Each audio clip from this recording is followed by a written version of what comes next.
মানুষের পৃথিবীতে আগমনের সঙ্গে সঙ্গেই জীবনযুদ্ধে হার। পঞ্চগড়ে জন্ম নেওয়া দুই মাথার শিশুটির গল্প যেন এক হৃদয় ভাঙা ট্র্যাজেডি।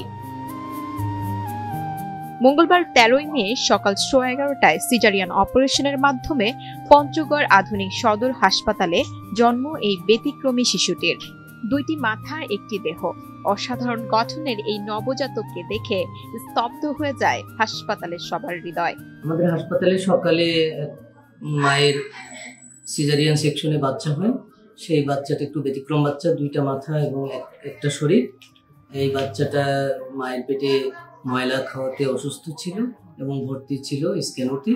আমাদের শিশু বিশেষজ্ঞরা দেখেছেন এবং চিকিৎসা দিয়েছেন, অনেক চেষ্টা করেছেন, কিন্তু শেষ অবধি আমরা আর পারি নাই। আধুনিক সদর হাসপাতাল পঞ্চগড়ে আজকে একটি সিজারিয়ান সেকশন অপারেশন হচ্ছে এবং এর মাধ্যমে একটি কনজয়েন্ট টুইন জন্ম নিয়েছে।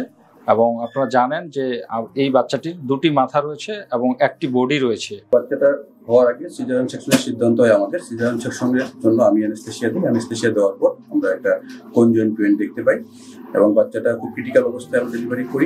গর্ভকালীন আল্ট্রাসোনোগ্রামে ধরা পড়েছিল যমজ সন্তান, কিন্তু বাস্তবতা নিয়ে এলো এক অন্যরকম চিত্র। এটা আমার প্রথম বাচ্চা। তো কয়েক জায়গায় আল্ট্রাসাউন্ড করছিলাম মনসুর স্যারের কাছেই।